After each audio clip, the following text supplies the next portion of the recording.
तो एकांत में शिवलिंग का पूजन कर कर बेटे की उम्र भी बढ़ सकती है, यह निश्चित है।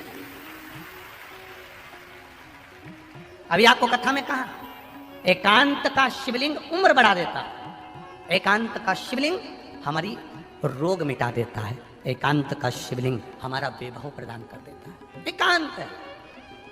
मैं आपसे निवेदन करना चाहूँ, इस व्यासपीठ से आप लोगों से कहना चाहूँगा, आप जब अपने गांव से कहीं जा रहे हो, घर से कहीं जा रहे हो, नगर से कहीं जा रहे हो, शहर से कहीं जा रहे हो, क्षेत्र से कहीं जा रहे हो, और गाड़ी से जा रहे हो, मोटरसाइकिल से जा रहे हो, कहीं आपको कोई ऐसा शंकर जी का मंदिर होटला दिख जाए जो अकेला कोई नहीं हो, तो आप गाड़ी वाले से कहना 10 मिनट रोक ले, 5 मिनट रोक, 5 मिनट। आपके पास में जल भी नहीं है, आपके पास में बेलपत्र भी नहीं है, आपके पास में चढ़ाने का कुछ भी नहीं है, मत होने दो। और एकांत का कोई शिवलिंग मिल जाए, उसके पास जो पेड़ पौधे लगे हों उसकी पत्ती तोड़कर भी शिव जी को चढ़ाकर अपने दिल की बात कहकर चलते बनना, काम सफल। एकांतेश्वर है। जिस गांव में रहते हो, आप जिस नगर में रहते हो, आप जिस शहर में रहते हो, आप जिस क्षेत्र में रहते हो, कहीं जाते आते आपको भी कहीं ना कहीं ऐसा शिवलिंग का दर्शन हो जाए जो एकांत में है, कोई नहीं जाता। एकांत 3 चीजें प्रदान करता है वो एकांत का शिवलिंग। एक तो आयु बढ़ाता है, रोग से मुक्ति देता है, वैभव देता है।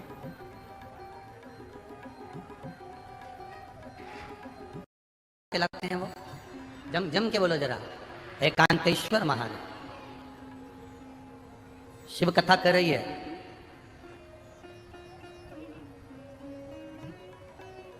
ऐसे एकांत का जो शिवलिंग होता है, एकांत में कहीं भगवान शंकर विराजमान होते हैं, वहां कुछ देर बैठेंगे,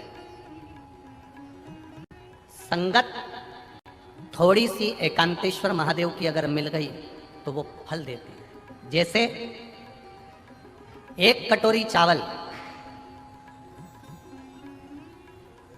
और उस चावल ने अगर पानी का संग कर लिया, अग्नि का संग कर लिया, चावल पानी से जुड़ गया और पानी ने कहा चल, अगर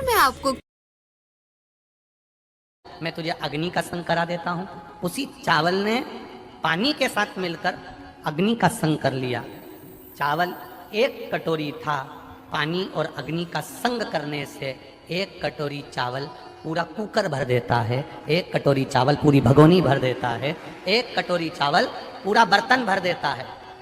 चावल 1 कटोरी था, पर पानी का संग मिला, अग्नि का संग मिला, तो पूरा कुकर भरा गया, पूरा बर्तन भरा गया। उसी तरह एकांतेश्वर महादेव का जब संग इस संसारिक मनुष्य को प्राप्त होता है तो वो भी खाली झोली भर ही देता है। वो एकांतेश्वर महादेव हो गए थे, संतान नहीं थी, सारे डॉक्टरों से इलाज करवाया, रायपुर गए, बिलासपुर गए, और भी जहां जहां लोगों ने बताया वहां गए, कई जगह से गोदी भी भरवाई, पर संतान नहीं हुई। गुरुदेव, शिव कृपा किसको कहते हैं?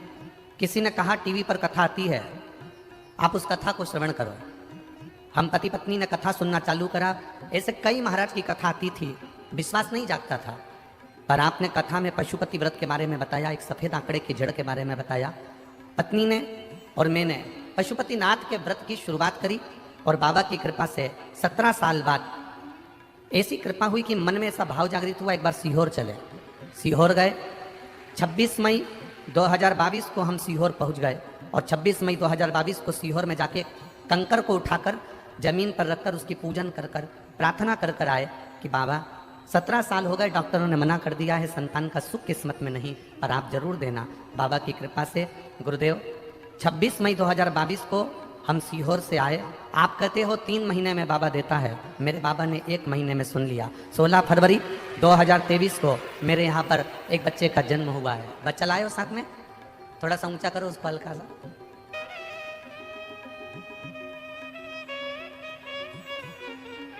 एक मानव को जो ज्ञान प्राप्त होता है, अगर उस ज्ञान का उसको अहंकार नहीं हो, उस ज्ञान का उसको अभिमान नहीं हो, तो शिव महापुराण की कथा कहती है वो मानव संपूर्ण विश्व में कुछ ना कुछ अच्छा कर कर चले जाता है। पर जिसको अभिमान आ जावे, ज्ञान का अहम हो जावे, ज्ञान का अहंकार आ जावे, फिर वो परमात्मा को प्राप्त नहीं कर पाता है। एकांतेश्वर शिव महापुराण की कथा हमको यही बता रही है।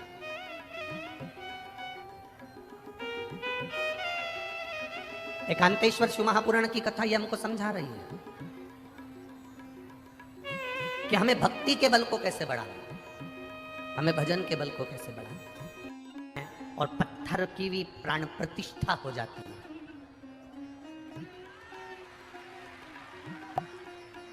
एक पत्थर को तुमने पूजना चालू करा, एक पत्थर को तुमने परमात्मा मान लिया, एक पत्थर को तुमने परमेश्वर मान लिया, एक पत्थर को तुमने पूजना चालू करा, तो पत्थर में प्राण आ जाते हैं और उसकी प्राण प्रतिष्ठा हो जाती है। कृष्ण जी की मूर्ति, शंकर जी की मूर्ति, देवताओं की मूर्ति सब पत्थर की होती है,